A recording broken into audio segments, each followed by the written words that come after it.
I found my parents outside, elderly, shivering, standing on the porch of my home like beggars, while inside, my in-laws drank wine, laughed, as if they owned it all. My father's hands trembled. My mother's lips were blue. They looked at me with shame, not anger. That cut deeper than the cold. And in that moment, something in me snapped. It wasn't always like this.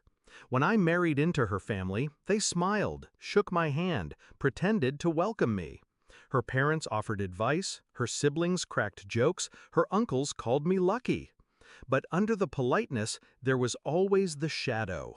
They saw me as lesser, a son-in-law with no wealth, no legacy, no name worth mentioning. I thought I could win them over with patience, with time, with success. And I did succeed. Promotions, a house, stability. Everything I built was for her and for the family we were supposed to be.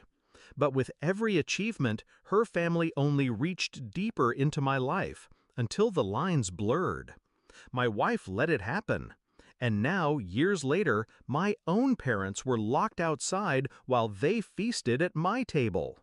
The betrayal didn't come with fireworks, it came with whispers. My wife insisting it's easier if my parents handle the finances. Her brother temporarily storing his business inventory in our garage. Her mother making copies of the house keys for emergencies. Each step small, each request harmless. Until one day my parents knocked and no one answered. They weren't wanted in my house. The locks had been changed. I didn't confront them that night. I didn't shout. I took my parents in, fed them, warmed them, and promised myself I'd never let it happen again. But rage without strategy is wasted, so I started planning, quietly, calculated. Step 1, documents. The deed to the house was still in my name, the mortgage too. They thought handling the finances gave them control, but they never checked the signatures that mattered. Step 2, surveillance. If they wanted to act like it was their house, I let them. I installed cameras, recorded every party, every sneer, every insult. Hours of footage of them toasting in my living room, mocking my parents, belittling me. Step 3, timing.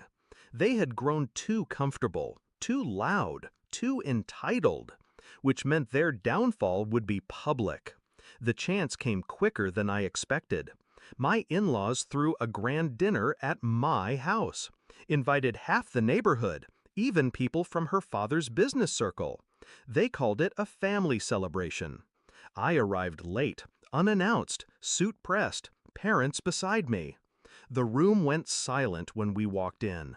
Her mother tried to sneer. "Oh, we didn't know you'd be joining." I smiled. Of course, it's my house after all. Then I opened the briefcase. Inside, copies of the deed, the mortgage, the bank records, all with my name. I laid them on the table like cards in a game I had already won. Their smirks faltered. I clicked the remote. On the TV, footage rolled, them laughing, mocking my parents, bragging about running the show. Their words filled the room. Every neighbor, every guest heard it. Her father stood, red-faced, stammering, You can't." I cut him off. Actually, I can. And I did. The eviction notices had already been filed. Their access to the accounts? Cut. The keys they copied? Useless. I had let them dig their own graves, and then I pulled the ground out from beneath them. One by one, the guests excused themselves. No one wanted to be tied to the collapse they just witnessed. By the end of the night, the dining room was empty. Plates half-eaten, glasses half full. My in-laws sat in silence, their empire of arrogance crumbling in front of them. The climax wasn't loud. It was the silence, the sound of their control evaporating, the way their faces sank when they realized they had nothing. I took my parents' hands and led them to the table. For the first time in 15 years, they sat at the head, where they belonged. I raised my glass. You celebrated while my parents froze outside. Tonight, you learn what it feels like to be left in the cold. I didn't wait for a response. I walked out with my parents, left them sitting in the ruins of the life they thought they owned. Do I regret it? No. They destroyed themselves long before I intervened. All I did was shine a light. Now, when I sit at my table, my parents beside me, I feel no anger, just peace. Because I learned something that night. Betrayal doesn't always scream. Sometimes it locks the door quietly and leaves you outside. And revenge? Revenge is opening the door only to show them it's no longer theirs.